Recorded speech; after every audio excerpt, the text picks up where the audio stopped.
खुर्रम शहजाद हमारे साथ मौजूद हैं। खुर्रम, आई होप कि आपने भी ज़ाहिर है थोड़ा अंदाज़ा हो गया होगा कि अवाम क्या सोच रहे हैं। ज़रा हमें बता दें, आपको क्या लगता है कि बजट किस तरह का आ रहा है, IMF फ्रेंडली, विच मीन्स के ज़ाहिर है हमें अब मुआशी तौर पे सस्टेन करना है, दूसरे या अवाम दोस्त अगर बजट होगा तो फिर वो एक्सपेक्टेशंस नहीं होंगी और फिर IMF जैसे ऑलरेडी अभी प्रोग्राम में हमारे साथ नहीं है तो बाद में भी होगा। आपको क्या लगता है क्या हो सकता है?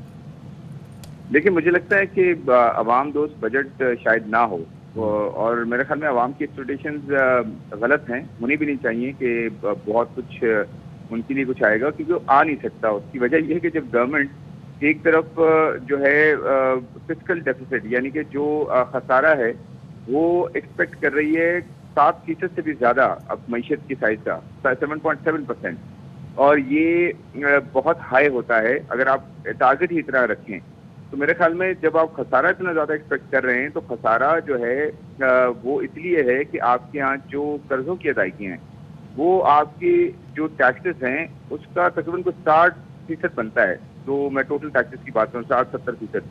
तो जब आप 60-70% कर्जों की अदायगी में दे देंगे तो कहाँ से आप कोई रिलीफ दे सकेंगे या कोई बेहतरी कर सकेंगे। और दूसरी बात ये कि टैक्सेस को भी ज़्यादा रखा जा सकता है। उसकी वजह ये है कि ऑफकोर्स IMF प्रोग्राम में जाना है हमने, और टैक्सेस ज़्यादा रखने की वजह से आपके यहाँ आम आदमी पे भी उसका इनडायरेक्ट इम्पैक्ट नेगेटिव ही आता है, क्योंकि गवर्नमेंट अगर जो है कॉर्पोरेट सेक्टर पे टैक्स बढ़ाती है और इंडस्ट्रीज पे टैक्स बढ़ाती है और उन पे बढ़ाती है जो एग्जिस्टिंग है, यानी कि नए टैक्सेस को नहीं ऐड करती, तो डेफिनेटली उसका भी इम्पैक्ट वन और दी अदर वे आम आदमी पे आना है। तो मेरे ख्याल में ये एक्सपेक्टेशन गलत है कि जी बजट से रिलीफ, और हमेशा गलत होती है। मैं आपको ये बता दूं, पिछले जितने साल आप उठा लें हमेशा बजट से एक्सपेक्टेशन। अच्छा, ये तो वो बजट होते थे ना कि जिसके अंदर वो मतलब सूरत हाल ही कुछ अलग होती थी, यानी कि IMF का प्रेशर भी इतना इस हद तक का नहीं होता था कि वो प्लान होगा या नहीं होगा ये ख्याल हो, और फिर हुकूमत इतनी ट्रिकी सिचुएशन में भी नहीं होती थी कि उसका आखिरी बजट भी हो कि जी रिलीफ भी देने।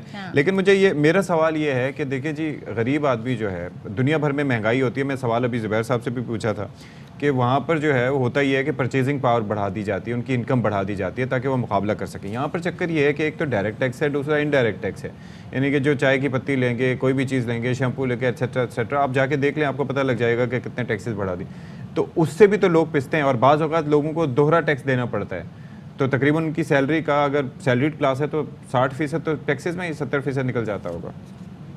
बहुत अच्छा आपने सवाल किया। इस वक्त देखें, जिसकी 1 लाख रुपए सैलरी है और जिसकी 30,000 रुपए सैलरी है, पाकिस्तान में जो एक एवरेज बंदा है उसकी 25 से 28,000 सैलरी है, एवरेज बंदे की बात कर रहा हूँ। और लोअर इनकम में तो आप सोच ही नहीं सकते ना कि कितनी कम सैलरी में बेचारे वो किस तरह गुजारा करते हैं। तो अगर 1 लाख रुपए सैलरी है वो भी 18% सेल्स टैक्स देता है, जिसकी 10 लाख रुपए सैलरी है वो भी 18% सेल्स टैक्स देता है, जिसकी 30,000 रुपए सैलरी है वो भी 18% सेल्स टैक्स देता है। तो इनडायरेक्ट टैक्सेस का सॉरी इशू ही यही है कि हर आदमी इररिस्पेक्टिव ऑफ इनकम वो टैक्स देता है। तो मसला यही है कि इनकम टैक्स का प्रॉब्लम है हमारे यहाँ। इनकम टैक्स में जो इनकम टैक्स पेयर्स हैं उसमें बहुत सारे लोग जो है वो शामिल नहीं है, उनको लाना चाहिए। तो उस तरह के सेक्टर्स हैं जिसमें हमने पहले भी बात की थी, एग्रीकल्चर है, प्रॉपर्टी है, रियल स्टेट है, रिटेल सेक्टर है, इन सबको लाना चाहिए जिनमें टैक्सेस नहीं है, जो कि टैक्स इवेजन करते हैं, जो कि ब्लैक इकॉनमी है, इनको लाना चाहिए टैक्स नेट में। और जो फॉर्मल सेक्टर और एक आम आदमी है उस पर टैक्सेस को कम करना चाहिए। सेल्स टैक्स को 15% से भी नीचे होना चाहिए। और उसके साथ साथ आपकी जो कॉर्पोरेट टैक्स रेट्स हैं, आपको मैंने पहले भी 2 दिन पहले प्रोग्राम में हमने ये कहा था कि पाकिस्तान का जो टैक्स बर्डन है वो 22% से लेकर 55% तक इंडस्ट्रीज पर टैक्स जाता है। मैं सब्सिडीज की भी बात नहीं कर रहा, मैं टैक्स की बात कर रहा हूँ कि टैक्स इतना ज्यादा जाता है, लेकिन उसके बावजूद पूरी दुनिया में हमारे टैक्स GDP कम है। तो मतलब है कि वो जो बीच में टैक्स जाया हो रहा है वो इसलिए हो रहा है कि जो जिनसे टैक्स देना चाहिए उनसे है नहीं, और एग्जिस्टिंग पे ही टैक्स लगाते जाते हैं तो बढ़ जाता है।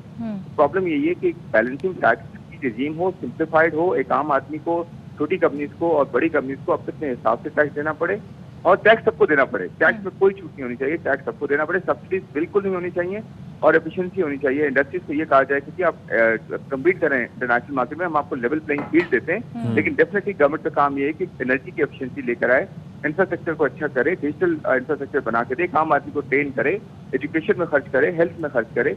गवर्नमेंट अपना रोल प्ले करे, इंडस्ट्री अपना रोल प्ले करे, आम आदमी को डेफिनेटली फायदा होगा। अच्छा खुर्रम, आपने शुरू में ये बात की कि IMF ज़ाहिर है इस वक्त हमारी ज़रूरत है, जो हालात हैं ख़ासतौर पे जो डॉलर के मामलात हैं, आपके ख्याल में IMF के मुताबिक अगर बजट नहीं होता है तो फिर हमारी डील के इम्कानात हम ख़त्म समझें, और मिफ्ता इस्माइल साहब जो ये कह रहे हैं कि जी इस बजट के बाद भी एक मिनी बजट आना है, तो फिर हालात ऐसे ही आपको जाते हुए दिखाई दे रहे हैं?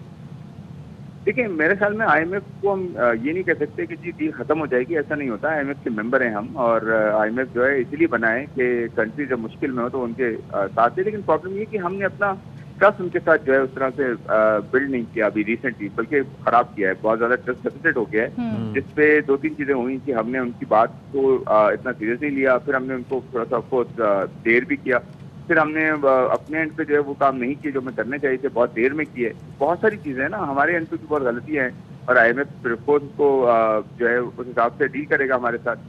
तो उसके साथ साथ एक और चीज ये है कि आप जो कह रही हैं कि टैक्स अगर बजट अगर ना बना तो डेफिनेटली बजट देखें, बात यह है कि बजट बनाया जाएगा, थोड़ा सी चीजें रखी जाएंगी आईएमएफ के हिसाब से भी। लेकिन मुझे लगता है जो पॉलिटिकल गवर्नमेंट्स होती हैं वो अपना वोट बैंक ज्यादा बचाएंगी, क्योंकि उनको पता है 3 महीने रह गए हैं, 2 महीने 3 महीने इंटरिम गवर्नमेंट ने आना है, तो वो शायद इस बजट को ज्यादातर हो सकता है पॉपुलिस्ट दें, जो कि नुकसानदेह होगा, जिसमें बहुत ज्यादा आवाम का फायदा नहीं होगा। कुछ एक सर्टन धड़ों का फायदा हो सकता है, क्योंकि वोट बैंक के लिए ऑफकोर्स सर्टन एरियाज को ही आप टारगेट करते हैं। और फिर आपने पीएसडीपी देख लें कितना अनाउंस करें डेवलपमेंट बजट। हालांकि डेवलपमेंट बजट का इतना कोई तो बनता नहीं है, क्योंकि आपको डेवलपमेंट बजट के बेहतर ये है कि आप उसको सही से खर्च करें और अपने कर्जों को वापस दें, और डेवलपमेंट अगर करती भी है तो आप सूबों को दें, वो करें, वो ज्यादा बेहतर है, और उसे करवाएं भी, और लोकल लेवल पे आए। मेरे कहने का मतलब ये लास्ट पॉइंट कि आईएमएफ के हिसाब से बजट शायद बन जाए थोड़ा सा, लेकिन आगे फिर दोबारा डेफिनेटली बजट आएगा, क्योंकि नई गवर्नमेंट ने आना है, इलेक्शन होने हैं, उसके बाद से सही होगा। वो मिनी बजट कुछ ना कुछ लाएगी, जाहिर है। Thank you so much Khurram Shahzad sahab for being with us.